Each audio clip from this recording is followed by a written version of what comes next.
Hey folks, thanks for checking into the Neutral Zone Hotel. We are an unapologetically left-leaning podcast that examines hockey at its best and worst. My name is Benjamin. My pronouns are he, him. I'm a Montreal Canadiens and Ottawa Charge fan out of Ottawa, Ontario, and I'm thrilled to welcome you to the Neutral Zone Hotel. Here to ensure you have an enjoyable stay are a couple of my co-workers, starting with Trevor. Hi, everybody. Trevor. My pronouns are he, him. It's very fitting that I record this from a basement suite, seeing as I cheer for the Vancouver Canucks, who are in the basement of the NHL, the Abbotsford Canucks in the basement of the AHL, and the Vancouver Golden Eyes, who are basically the basement of the PWHL. That's right. Trevor is in the middle of a vortex that hasn't been seen since Jim Hiller paired Cody CC together with Brian Dumoulin.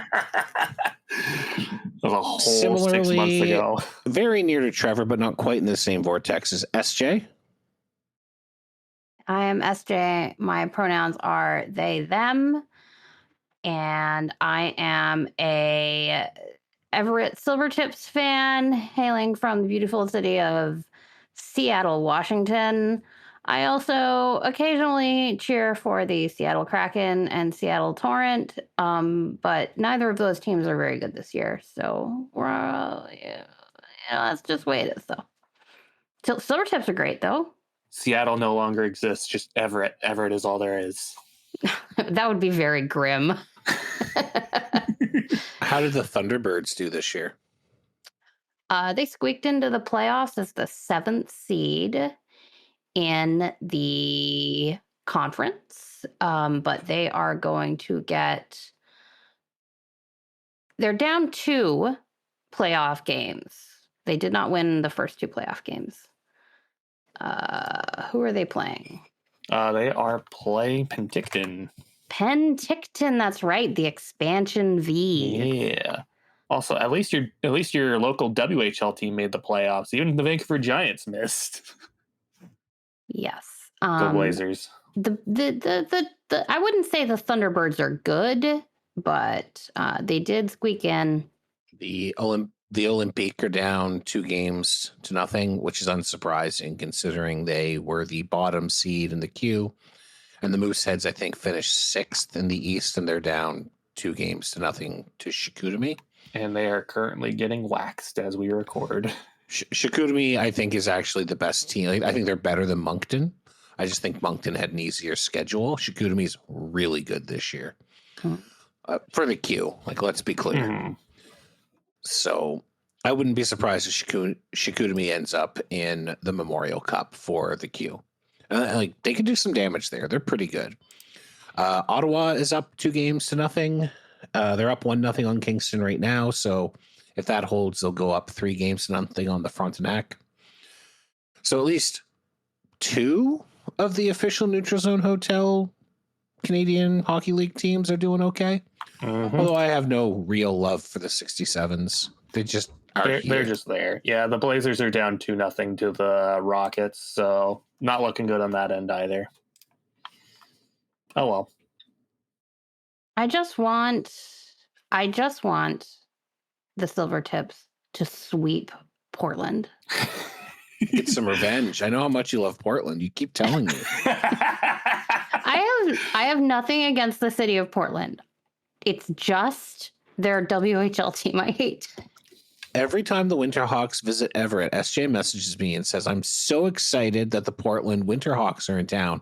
They have so many incredible fans who drive up and they bring my favorite accoutrement to a hockey game, cowbells. SJ loves cowbells. Well, okay, let's be real. The cowbells are the Silvertips fans. The Angel of the Winds is a cowbell arena. I hate the cowbells, but I cannot blame them on the Winterhawks as much as I would like to. It's just their fans you're not a fan of. I mean, they've been pretty quiet the last couple games. I wonder why. Yeah. But they do have their little cheering section. So. But yes, our favorite respective hockey teams being beaten multiple years in the playoffs by teams with Hawks in their nickname. I feel that very hard. As long as it's not the Blackhawks. 2009 and 2010, man.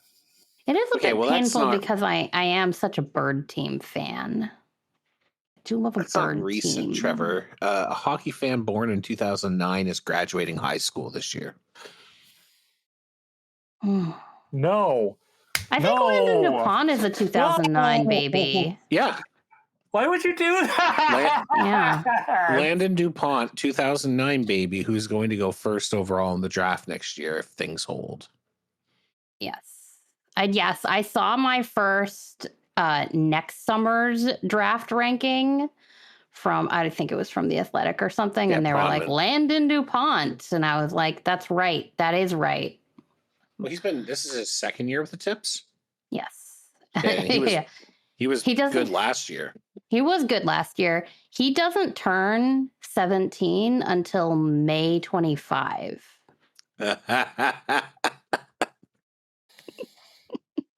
So, do you think he's going to take some NIL money, or do you think he's sticking with the Tips? I would not be surprised if he does a college year. I don't know if that's going to be next year or after the draft. So one thing to keep in mind is that, like, he is a May baby.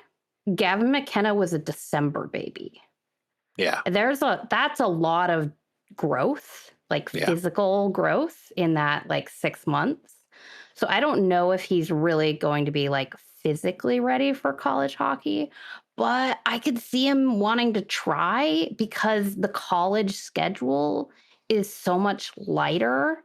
And in the WHL specifically, it's like, how really good is it for your development to spend 14-hour bus rides around Saskatchewan when you could, like, be on your college campus lifting weights during that time instead? So I don't know. It's going to be a real trade-off for him. I also don't know if he's done with his high school requirements. There's, like, no reporting on any of this stuff. So what do you think the longest ride is in the CHL in league? Like, well, is it going to be in the WHL? It's got to be. I would right? imagine so. Like, I know there's probably a couple long ones in the O, but, like, well, I was thinking like Halifax to Val d'Or, somewhere in northern Quebec, would also be quite long. Not every WHL team plays every other WHL team every year. Especially cross-conference, they do reduce that. So, like, back when there was a team in Winnipeg, the Winnipeg Ice, they weren't driving to Portland every year to play in Portland. That's a 2-day bus drive. Yeah, because, like, there still is at least one Manitoba team, so that'd be a hard ask. Yeah. So I just looked up Prince George to Brandon, Manitoba, and that is a 19.5 hour. What's Portland to Brandon? I'm actually checking Portland to Prince Albert right now. I think that's further. That would be 20 hours. Yeah. There's definitely, so, like, sometimes they'll send them out there and they'll do, like, a 2-week swing. Oh, and you know what? Brandon's even worse. You're right. 22 hours. Yeah, but it's not super common. I think the Wheat Kings might actually have done a U.S. division swing this year, though. Yeah, it's weird. Do they bust that whole thing? Or do they actually, like, fly them out for, like, one part of it and then bust the rest of it? Oh, they probably bust them the whole time. Oh, that would be brutal. So I think the longest drive in the OHL is Sault Ste. Marie to Erie. Erie Pa. That's going to be 9 hours. That's not so bad. Or maybe Saginaw to Ottawa. Yeah, that's also 9 hours. And then the Q, let's see here. Q, it's probably Rouyn-Noranda to Cape Breton. This is riveting content right here. Geography with the Neutral Zone Hotel. That's right. So Sydney, Cape Breton, and that's 21 hours and 30 minutes. Oh, dang. So that's pretty close. Like, yeah, no kidding. Rouyn-Noranda is north in Quebec. It is yeah, 7 hours from Ottawa, right? So okay, and yeah, okay. And I always forget to factor in just northernness for a lot of this. You can if you are busing to the Newfoundland team, you're going to be further because you have to take an 18-hour ferry and then drive across Newfoundland. Oh no! What was it? I think it was the AHL team that left Newfoundland. Yeah. Because they were losing so much money flying in. ECHL. There was the St. yeah. John's Ice Caps and then the Newfoundland Growlers for the AHL and ECHL respectively. The Ice Caps moved to Manitoba, didn't they, to become the Moose? Probably. I think that was an AHL team. And then the Growlers went out of business. All right, so we've blathered on about this for a while. I want to talk about John Tortorella, SJ's favorite all-time NHL coach. He is such a character. Yeah, he really do. So the Golden Knights have, with only 8 games remaining, something like that, fired Cup-winning coach Bruce Cassidy and brought in also Cup-winning coach from 22 years ago, John Tortorella. And I am amused by this because the rumor is that Tortorella has no contract beyond this year. It's basically just a keep the lights on thing. It's a win. It's a get us a cup in the playoffs thing. They don't care about it after that. Sounds to me like what they just think it needs a new voice in the room, but I really want to see Jack Eichel blocking shots. I think that would be very funny.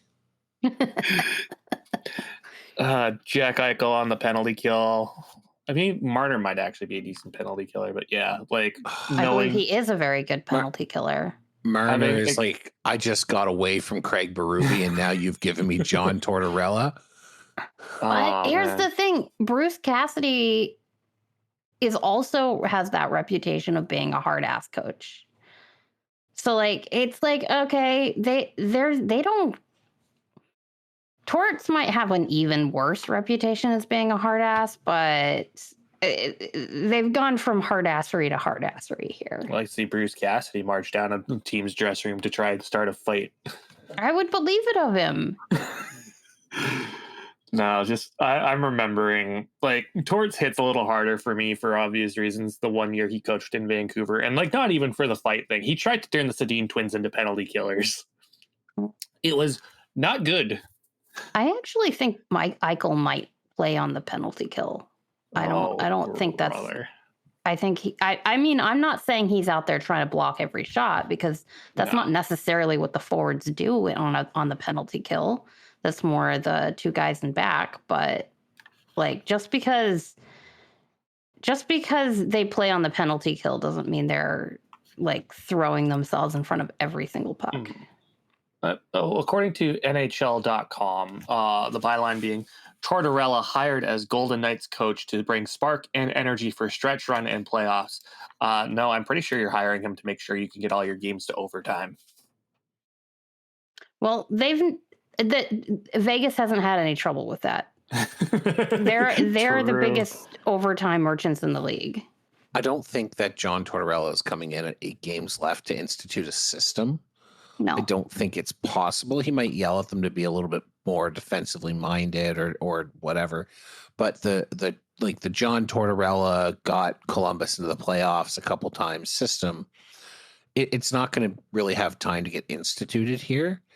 I really do think that, as weird as it sounds, they brought him in as a vibes hire. That's rancid vibes to want to bring in, but Torts, SJ, I think you would agree with this. What John Tortorella is above anything else is a truth teller. He'll sit there with these players and he'll tell them exactly how it is, and he'll tell them how he thinks they can get things going. And if there is a belief in Vegas that Cassidy lost the ability to communicate with the players, Tortorella is the kind of guy who can walk in and reestablish that very quickly. If they believe they have all the skill they need to win a Stanley Cup, which I think is accurate, they're getting bad goaltending right now. And that's pretty much it. Like, that's the difference is they're shooting, like they're getting PDO'd. Like, they have a PDO of like 93 in the last month. Oof. That's pretty rough. And if Torts can break through some of the shooting percentage stuff by getting them to go back to basics, and if he can get them to play a little more defensively responsible and lower the challenge to Aiden Hill, then okay, they're probably a second round team. The thing, it's not just that their goaltending has been bad, and their goaltending has been very bad. Torts is not going to fix their goaltending, but their defense is old and slow. Yep. And there's not a fix for that. That's a roster problem. And Rasmus Andersson has not been very good since they acquired him. So it's like, I think that the losing White Cloud, especially for Anderson, was quite a poor move. Like, he was somebody they needed to retain. What does Life think about White Cloud versus Anderson? Leif loves Zach Whitecloud. It's fair. I love Zach Whitecloud. I actually think that he'll be a good part of that team in Calgary for a while. Or they move him? Am I remembering they moved him? No, he's still in Calgary. All right. I believe you. Yeah. Anyway, you know what? Say what you will about the Golden Knights. I love that they swing. They're no, they certainly did not coddle the man who won them their first cup. 3 years, and he was out. Yeah, I think he's still coached the most games in team history. So, what a wild organization. Like, I was looking this up for piss and giggles the other day. Did you know that thanks to this hiring and firing, the Vegas Golden Knights have had the same amount of coaches as the Nashville Predators? I've heard that. Just baffling to me for a team that's 27 years old compared to a team that's 9. They both have 4 coaches. Granted, when you have Barry Trotz be that coach for 16 years, that probably will help, but it's still funny to think about. I tend to think that if the Golden Knights could get their hands on peak Barry Trotz, they would have fired him after 4 years anyway. Yeah. But, I mean, the understanding of coaching in the NHL has changed a lot in the last 10 years. The coaches reach their best before date far more rapidly than they did. I'm actually halfway through a project to look at the average tenure of a coach at any point in NHL history. And, like, suffice to say, it's dropped significantly in the last 10 years. Like, the average tenure of a coach at any given point in the NHL. It's really interesting. Coaches used to stick around for decades. That was in the 60s, in the 40s, 50s, 60s. Coaches were around forever. They were institutions. Like, to that point, Paul Maurice was hired not even 4 years ago. And do you want to take a guess at how, where he stands on the list of tenured coaches for like longest tenure? I think he's like top 6 right now. He's number 5. Yeah. Just right behind Martin St. Louis. Yeah, because Marty St. Louis is just over 5 years, I think. Just over 4 years. Hired in February of 2022. So the only ones ahead of him are going to be Cooper, Bednar, and Brindamore. 3 for 3. Yeah. Well done. But like coaches being with a team for 10 years, like I said, when when I was young watching hockey, it wasn't common, but it happened. Like Jacques Lemaire, I think, is the one I remember. He was with guys for a while. Jacques Martin in Ottawa, very long tenured. His first term in Ottawa, that is. But what's his name? He used to coach the Blues. Oh, how long are we talking about here? He finished off with the Oilers. He was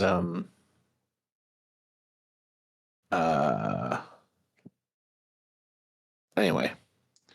I can see his face in my head. But like there were a lot of guys who were tenured for a very long time in those positions, and that just isn't true anymore. And that's because the belief is you have to do something. Unless you have John Cooper as your coach. Or Jared Bednar. Or Rob Brindamore. And those are coaches who have proven track records of doing exactly what ownership wants them to do. In the case of but here, think about this. With Brindamore, like he hasn't won a cup with the Hurricanes as the coach, but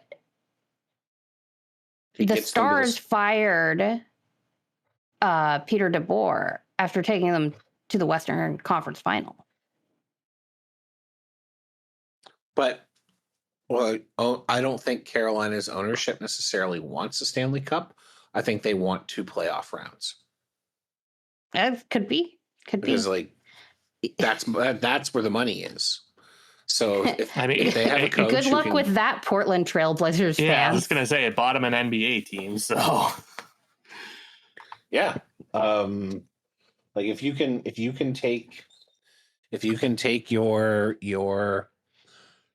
2 playoff rounds as the home team every year, get yourself an additional 6 to 8 NHL games, and the millions of dollars that come with it.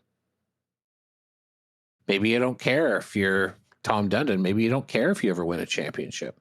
Or maybe more accurately, you look at it as consistently giving yourself a chance to have a deep run without necessarily doing the work of spending on the players like other teams might.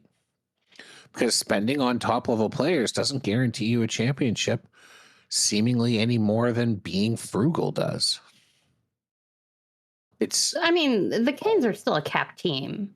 They are. And they have a very good team. I think they're a very good hockey club. Mm-hmm. I think they're missing some of the top-level elite talent that other teams have. But they balance but they're it out not spending less money than any of the other currently, no. teams. There was a period of time, like not too long ago, that they were. Mm-hmm. But consistent success in the playoffs means that Dundon's been willing to spend to the cap repeatedly over the last 5 years. Plus, one of the big things with Carolina, too, is while they don't have that superstar talent, they usually counter that by having some solid depth throughout their lineup. So, solid depth and good coaching that maximizes their depth. Mm-hmm. Like Brindamore is very good at milking out every last bit of talent from his team. And they could win the Stanley Cup this year, and it wouldn't surprise me. I don't think they're going to. I think that they're going to run into a team that stops them probably in the 3rd round, because I think that I'm glad Emily's not here because I'm going to say something. I don't think Buffalo's going deep. I think Buffalo flares out in the 1st round, which means that's either the Lightning or the Habs coming out of the Atlantic, and I think both of those teams can beat the shit out of the Hurricanes. Mm-hmm. Like the Habs have consistently beaten the Hurricanes this year, the Lightning as well. So right now, Buffalo is in line to play Montreal in the 1st round. Yeah, I think Montreal has that if that's the final matchup. Maybe a fun one, but. Maybe. I think the pressure, lack of experience, I think it all gets to Buffalo. But you can. All I'm going to say is, Rob Brindamore is proof you don't have to spend millions of dollars on peak offensive talent to flare out in the playoffs, right? Mm-hmm. Because they just fired Brad Treliving for just that in Toronto. So I don't really have a lot of take on this other than I think firing him now is better than waiting till the end of the season if they're actually going to look for replacement executives. Like, you're going to fire him. The season's not going to get any worse. There's nothing left for him to do in season. Get your head start on your next executive. I think that's fair to say. Mm-hmm. But the coverage of this firing coming out of the Athletic is deeply hilarious. All right. I've been somewhat ignorant on this, so I'm very excited to hear the tea on this. I am just going to slip into our Discord server, which is at neutralzonehotel.com/Discord. If you are listening and would like to hang out with us, we would really welcome you. It's a very lovely, welcoming, inclusive place where if you know a little about hockey or a lot, you can find people who will chat with you. But I'm going to just go through the news dump for the last couple of days, starting with last night. Toronto Maple Leafs fired general manager Brad Treliving. Okay, that's a good headline. That's the first story, right? That's the first story. We're just reporting what happened. That's just the facts. 12:28 in the morning this morning, fired Maple Leafs GM Brad Treliving took the team backwards. So already sticking that knife in. Who wrote that one? Who wrote it? I gotta open them now. Hold on. Well, I mean, the bylines are important. That is from Jonas Siegel. Okay. I think he's the regular Leafs beat writer for The Athletic. Jonas Siegel took like a little Kevin Stevens style on the scene video outside Honda Center in Anaheim as Treliving got fired. And it's on every single one of these Athletic videos. And it's just him awkwardly looking at a camera. And it's very fun. Like his cell phone. It's very funny. Oh, boy. All right. I'm checking this out after we're done recording. Yep. I'm just going to read you the last couple sentences of the Siegel article. The Leafs didn't have to hire Treliving, had upper management, i.e. Shanahan, and ownership extended Dubas's contract. There would have been no need. They also could have chosen someone different, someone with a richer record of success than Treliving had with the Calgary Flames, or a GM candidate on the rise. They didn't, and the Leafs are worse off now. All right, so, and you know what? In the middle of all this, I just want to give a very quick shout out to Fluto Shinzawa, the beat writer for the Bruins, because he slips in the middle of this. Bruins GM Don Sweeney and his roster of trade masterpieces. The centerpiece, of course, is the Brandon Carlo trade from last year.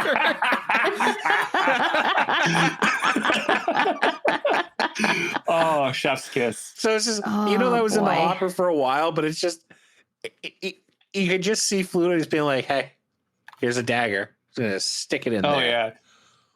Just got it fired. Just got it in the chamber, just ready for that moment to fire. Oh, lovely. All right. So the next article was from James Myrtle.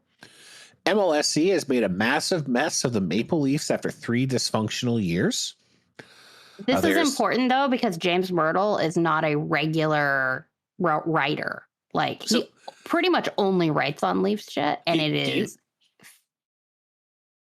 Go ahead. Do you know the history of James Myrtle in The Athletic? Not really, no. He's one of the founders. Oh, okay. Yeah, he founded The Athletic, so we have a place to talk about the Leafs. And was responsible for a lot of its early strategy and obviously the acquisition when they moved over.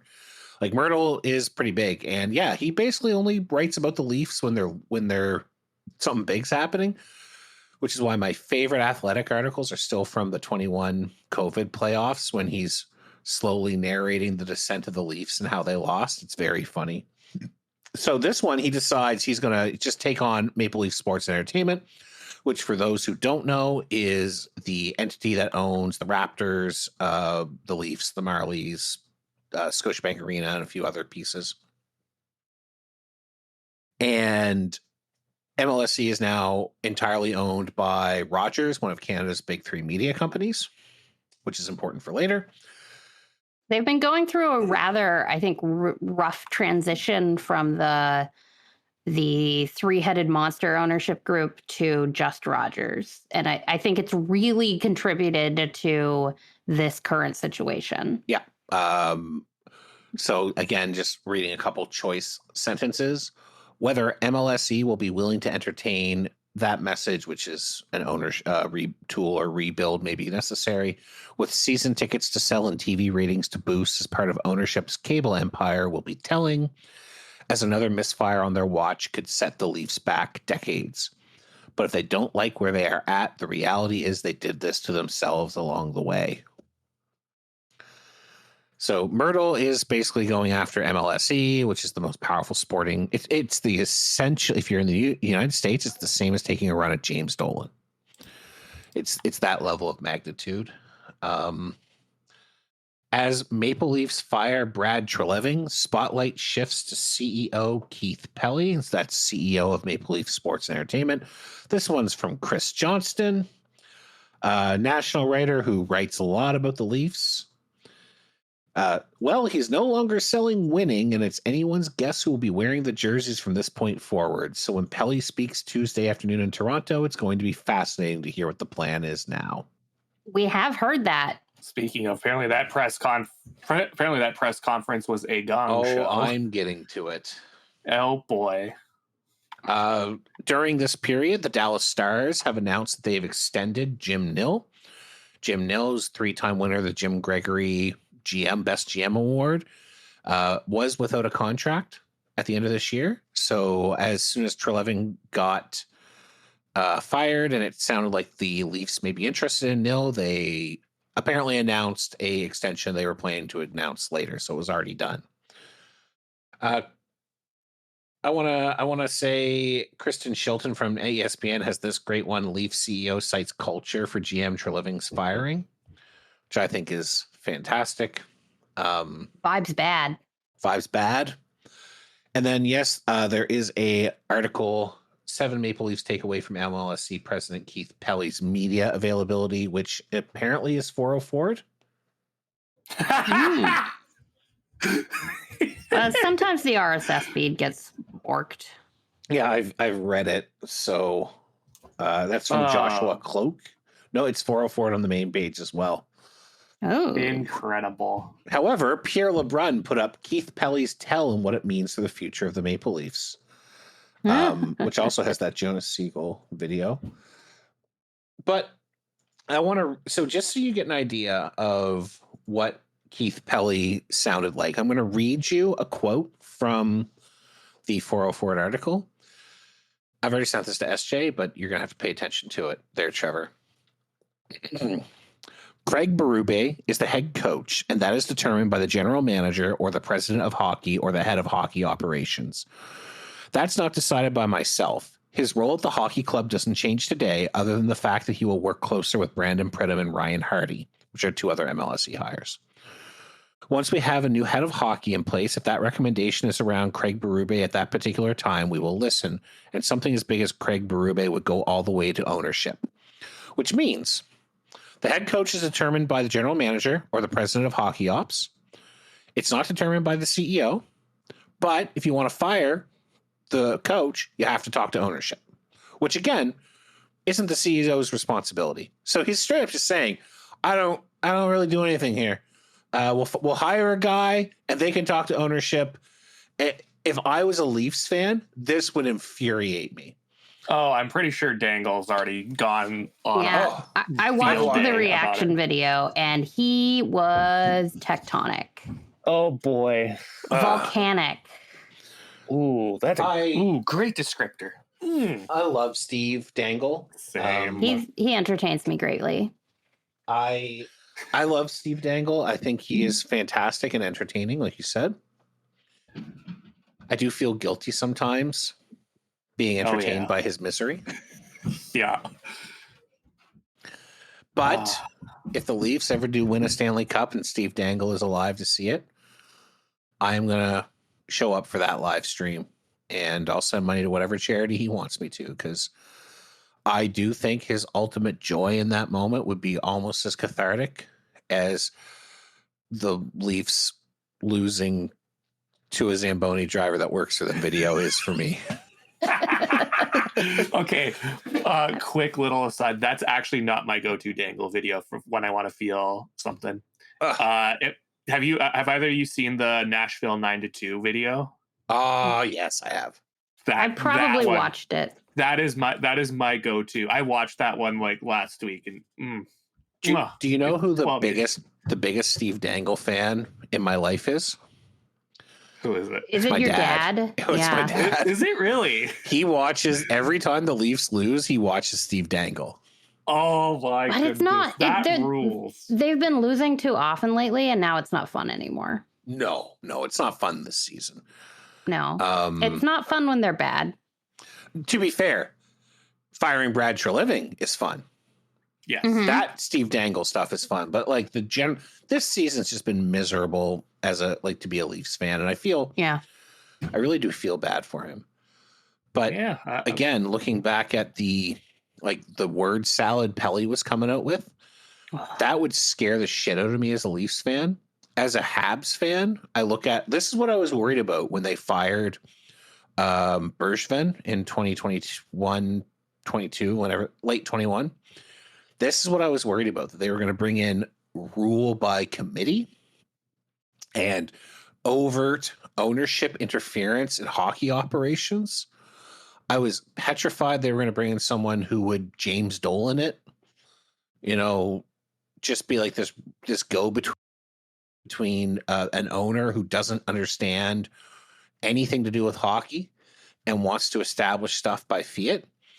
And when the Habs brought in Gorton and Kent Hughes, I was relieved because I knew there was no way those guys were coming in if there was a situation where they weren't going to actually have the capacity to make decisions. That's not to say ownership shouldn't be involved, but if you hire someone to know hockey, you better trust them to do their hockey stuff. I can't think of a team that's been turbo successful with direct ownership interference in hockey operations. And in fact, when you think of the owners who have interfered in hockey operations over the last 20 years, like James Dolan, the Rangers, they've gotten close, but they've never gotten there. Francisco Aquilini, I don't need to say, not my eye twitching for the last 2 minutes there. Trevor, like the Canucks they've gotten close, but in the last 10 years, it's been way more misery than success. I mean, relatively, how much more or less involved is like Bill Foley or Vinny Viola? Because like those guys are pretty involved in the teams. But there's a difference between being involved in the teams and being involved in decision making in hockey operations. I think if you were to identify a difference, it would be that those owners have shown a real willingness to go along with some pretty bold contract strategies. One of the things that has made Florida successful is how willing Viola has been to pay out bonuses or as huge signing bonuses. And do contract structures that are now illegal under the new CBA. Yeah, and I mean the Lightning ceding control to first Yzerman and then Brisebois to make total decisions around popular players and around money, I think was very successful. And I'm just going to say this: when Kyle Dubas was making decisions for the Leafs and was allowed to make decisions for them, he signed deals that made sense. And Lou Lamoriello before him, when he had pretty much total control over that, like he brought in, people were very critical of the Tavares deal, which is the big deal from that era, but it turned out to be a really good deal. And it would have been a much better deal if it wasn't for the pandemic. Mm-hmm. But it still ended up being a net positive deal. Yeah. This is what, like, you can be involved as an owner. I'm not saying owners should just sign the checks and walk away. I look at Michael Andlauer in Ottawa, who has started building up a really good reputation amongst the fan base as being a present owner. He is not at every game, but he's been at like 75% of them. And he walks around and talks to people in the concourse. I've met people who've chatted with him, and they basically say he walks up to you, doesn't explain who he is, and just asks what you like about coming to the CTC or what you don't like. Right? Interesting. That's good ownership. Ownership should be present for players. It should be present for management, but they shouldn't be making hockey operations decisions. If you want to establish a budget, go ahead. I get that aspect of it, but you shouldn't be. A GM shouldn't have to call the board of directors of Rogers Entertainment, which is what's going to happen in Toronto, to fire a coach who clearly has underperformed. Mm-hmm. Just like I wouldn't want Kent Hughes having to call the Molson family up and ask them for permission to fire Martin St. Louis if they decided it was time for him to go. Not that that will ever happen, because he's perfect in every way. What's that like? Man, the Canucks really got to fire. But this. Oh, Bruce, I hear. Hey, you know what? I hear Bruce Cassidy's available. And Peter DeBoer. And Pete DeBoer, for sure. I kind of wonder. Craig Berube is going to be available this summer. No, hard pass. I'm good. I kind of wonder if if you're Vegas and you're Vegas, you're not going to allow any team to talk to Cassidy. Are you? Okay. He's still under contract. Yeah, how much longer is he under contract? I don't think they'll do that. I think they would. I think they're that cutthroat. I think that would burn them for every coach going forward. I think it would be a net negative move for them. People have said that about the way they treated Marc-Andre Fleury. People said that about the way they've been treating free agents. I really don't think they believe that anything will burn. I think they'll always think people want to come to Vegas. It'll be really interesting if you're right. Vegas is the only true cutthroat team in the NHL. And I think that's a way they could extract leverage. I believe, I don't know if you can anymore, but you used to be able to request assets from a team for permission to talk to a coach. I don't think you can anymore. I don't think you can anymore.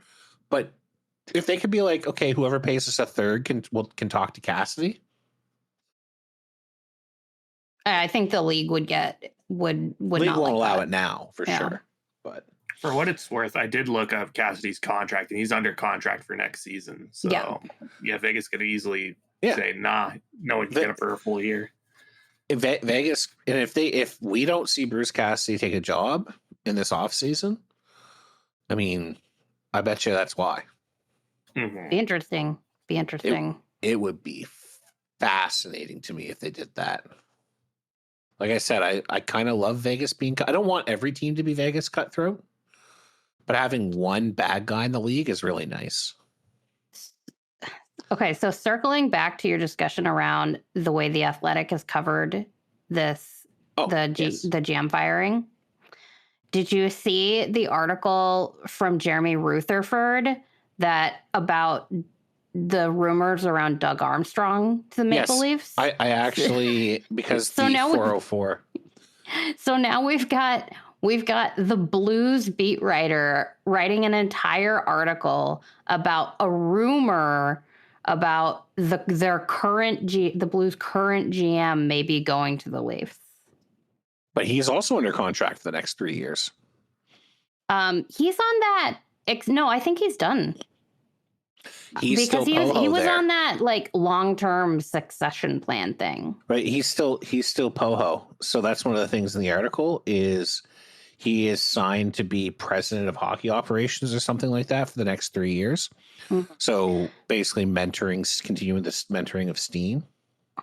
Well, I think the Blues would definitely let him go, but If he came to the Blues and said, I want to go to Toronto, they would let him go. But I don't think he will. I think Doug Armstrong is committed to ensuring Alexander Steen is a good general manager. I don't know. I think he has said multiple times that he wants to mentor Steen until he thinks Steen is ready, and it's not going to be the first year. And beyond that, I don't know, like, who else is out there? Matthew Darsh was the next big thing, but he is with the Islanders now. Mm-hmm. People are talking about one of the Florida AGMs, Sonny Meta. Yeah, I could see that. You would want someone who's worked for Bill Zito. Okay. Or we could go hilarity. I hear Peter Chiarelli's looking for a job. Yeah, that's Peter Chiarelli's always in these conversations, and he never gets the job. He's a scout for the Blues right now. He left the Blues. Oh, he left the Blues. Yeah, but I believe he's a free agent right now. I mean, well, Barry Trotz apparently also. Well, he's retiring. Well, allegedly. But, I mean, on the flip side, too, it's like, it kind of makes you wonder then, too, is Treliving maybe just going to go to Nashville? I think... Whoever hires Treliving next is an idiot. I think the funniest outcome, the funniest possible outcome for this is Treliving and Steve Yzerman switch jobs. No. That would terrible. Be very... Oh, my goodness. Very funny. I genuinely think Yzerman would be a real step up for the Leafs. And if Detroit misses the playoffs this year, there's a real chance they let him go. We were not podcasting when Brad Treliving was hired. I'm pretty sure we weren't. Yeah, no, you're not wrong. It's just wild to think about. But I would have said on the pod then what I'm going to say now. When they hired Brad Treliving, I was blown away. I thought to myself, this is a guy who he didn't just mismanage Calgary, he badly mismanaged Calgary. Mm-hmm. He ended up buying out, I think, 5 contracts he signed, which is a ridiculous number. And I just thought there's got to be a better hire out here. Shanahan obviously was the president of the operations, and he should get to choose his GM. But goddamn, like, maybe they should have fired Shanahan earlier. I don't know. Oh, they absolutely should have. They should have canned Shanahan and let Dubas make the decisions. Kyle, Dubas lost that power struggle. Yeah, when you look at what Kyle Dubas has managed to pull off in Pittsburgh, yeah, tells you maybe Shanahan was holding him back. He's done an admirable little retool there. I don't think it lasts, but I don't think he's expecting it to. It's still all centered on Sidney Crosby, who will eventually age. Are you sure? He's got salt and pepper in that hair now. Yeah, but it has only made him more attractive. More attractive. I don't know. Sure. I mean, well, he may not age, but people might keep trying to blow his knees out. That might be the goocher. You know who would be good for the Leafs? Tom Fitzgerald after the Devils fire him this summer. Yeah, that's a good shout. They've done well with former Devils GMs before. I was going to say, maybe Tom will bring over the coach that he hired from New Jersey back to Toronto as well. I don't think you could. I don't think that Keefe would do it. And also, I don't think Keefe is a particularly good coach. He hasn't been particularly good with the Devils. Could they get Lou Lamoriello back out of retirement? It's always possible. Maybe Chris. Get Chris Lamoriello. No, Chris Lamoriello. Chris Lamoriello screwed up the Bridgeport Islanders so bad. Yeah, I know. Screwed them up so bad they're moving to Hamilton.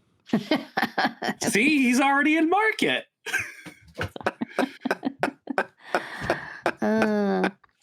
Oh man, speaking of that, did you think it was weird that we knew about the Bridgeport Islanders moving to Hamilton like 8 months ago, and then everybody was like reporting it like it was a surprise like 2 weeks ago. I think sometimes reporters, when they don't have a lot to talk about, take a press release and make a story out of it. And that's what happened. Mm-hmm. But everyone knew about the Bridgeport thing because they signed the deal at TD Coliseum 8 months ago. And the people who own that building have wanted a tentpole hockey franchise for so long that they probably just screamed it out the window and someone heard. I mean, Merrick's been saying it for ages. He was definitely the first person I heard it from. Merrick knows everybody in hockey. And everybody in Ontario. Yeah, certainly. Personally, he's been to their kids' hockey games. That's how he knows. Oh, sorry. Just the way you described it, that just sounded like another member of the hockey media who just knows way too many people and way too many disturbing facts. So, you know what? One more fun name to throw out for the Leafs GM as a joke. Wonder what Pierre Maguire is up to. He's doing a lot of podcasts with Merrick, unfortunately. Oh. Benjamin, I have a question for you. What comes after 46? Hopefully 47. 47. Is he at 47? He's at 47. My beautiful small boy. Yes. Unless they, for some reason, take the goal off the board. But it's on the board right now. So. Oh, babe. And Slavkovsky got another goal, so he's at 29. So Caulfield is 47 goals, 34 assists, which means he's at 81. He's 1 point away from being a point per game player guaranteed for the season. The Habs haven't had 2 point per game players since 93, 94, I think. Oh my goodness. It's been a long time since like my entire adult life. 93, 94. Would that be like Domfus and Kirk Muller? Yeah. Oh, was on that team as well. That was good pull, Trevor. Well done. My entire adult life, the Montreal Canadiens have been get Carey Price to the playoffs. Yeah. And my God, they're going to have multiple 30 goal scorers. It's a wild feeling, isn't it? Caulfield's also like the first 40 goal scorer since this year. When's the last time? I don't want to necessarily jinx anything, but when's the last time the Habs have had a 50 goal scorer? I have this on a notepad that I have pulled up, and every time Caulfield scores a goal, I move him up move him up the rankings. So I can tell you the last 50 goal scorer for the Montreal Canadiens was Stéphane Richer in 1988. One of the deep cuts of the 50 goal club. Richer scored 51 in 1990. So I guess, yeah, there you go. Yeah. Only 2 players have scored more than 51 goals for the Habs. Steve Shutt got 60 in 1977, and Guy Lafleur did it 5 times. Yep. Right now at 47, Caulfield is roughly, he is tied with Jean Beliveau, Yvon Cornier, and Steve Shutt at that level. So, and if he manages to get to 50, that means he'll have more goal scoring a better goal scoring season than Jean Beliveau ever did. For the amount of history the Habs have had, the fact that they have so few 50 goal scorers is like baffling. Well, I mean, the era of the 50 goal scorer is the 70s and the 80s, right? Mm-hmm. And the Habs were absolutely dominant in the 70s, but it was 2 guys. It was 2-3 guys driving that offensive action. And they were a well-rounded team. They had a bunch of guys scoring 20, 30 goals. And they were a very good defensive team. And the 80s Habs was Patrick Waugh and friends. Yeah. Right? Like the 86 Habs and the 93 Habs who won was Patrick Waugh and some guys. Mm-hmm. This So does remind me. I have something potentially to show SJ. I'll save this for later, though. But Okay. there's a fun documentary that I watched all the time as a kid that someone has uploaded to YouTube. And specifically, the reason I bring this up is because the last 20-25 minutes or so covers one of Waugh's big games in '86 and the entire '93 Habs run. Yep. Okay. What's really nice about seeing the Habs doing well right now is it's against the Lightning. And if they can hang with the Lightning, they can hang with any team in the NHL right now. And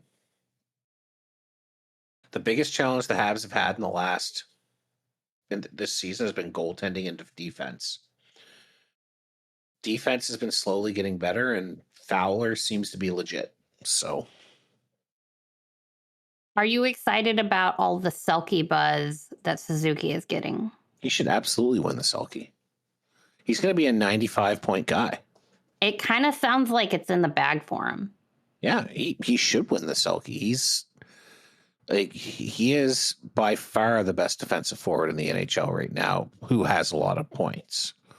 But if you go and look at all the advanced stats, takeaways, zone exits, controlled zone entries, face-off wins, all the things you need to do to be a good defensive forward, he's top 3 in all of them. And like I said, he's going to be 95 points. He's currently at 91 points right now with 70 with 8.5 games left to go. So 100 points is not out of the bounds of possibility here. And if he hits 100 points, there hasn't been a 100-point scorer in Montreal, and also since 93-94, I think. Well, hand that man the trophy. I think he deserves it. And it would be nice to see a guy get the trophy who's scoring a lot of points, like a boatload of points, because it's usually a 60-point guy. And that's no shade on Bergeron, who's going into the Hall of Fame. That's no shade on Barkov, who's probably going into the Hall of Fame. No shade on Anze Kopitar either, also probably going to the Hall of Fame. But I think you can be a guy who scores 100 points in the NHL and be the best defensive forward. Sure. Like the year Austin Matthews won the Hart Trophy, he should have won the Selke. He was that good defensively. But no one wanted to give it to him because they're like, well, he's going to win the Hart. That's not how it should be. Yeah. The Selke should be for the best forward who is the best defensively, regardless of points. The Selke is explicitly a two-way award. Yeah. But yeah, they sometimes they like to spread them. They like to spread out the forward awards for sure. Yeah. Yeah. But I think Suzuki. I think basically the simple fact is that last year the Montreal Canadiens became the youngest team to ever qualify for the Stanley Cup playoffs. Right? This team is younger. They are about to become the youngest team again to qualify for the Stanley Cup playoffs. Wow. And depending on how the roster shakes out next year, especially if they're able to LTIR Gallagher and move on from Anderson and bring up more guys, so like guys like Michael Haig and David Reinbacher, this team could get younger next year. Interesting. That is a potentiality right now, but they're already doing this. They've built a massive wagon in Montreal, like possibly the best retool, reload, rebuild ever at this stage. I think it was definitely a rebuild, but a 3-year rebuild. That's a fast rebuild. That's the dream right there. Right? Like whenever you hear Suzuki rebuild, and Caulfield, they could do. Buffalo could have. That's 5 reloads for all of Buffalo's, right? Mm-hmm. Yes, but I was reading the article on this today, and do you know how they ended up with Nick Suzuki? They got him from Vegas. They got him from Vegas in the Max Pacioretty trade, but Bergevin was insisting on Cody Glass. He was insisting on Cody Glass, and the GM in Vegas forced him to take Suzuki. Ooh. Wow. And where's Cody Glass now? Like Retired, Is he I in think. Pittsburgh? Yeah, I don't think Nashville, or he's in the something? league. Yeah, exactly. Right. And It's a good thing Mark Caulfield, Bergevin's over. Caulfield, they took him because he had fallen. He fell into their laps. Right? Yeah. Because he's just a little guy. He can't deal with anything in the league. There was. I think Bergevin didn't want to take him, but felt he had to.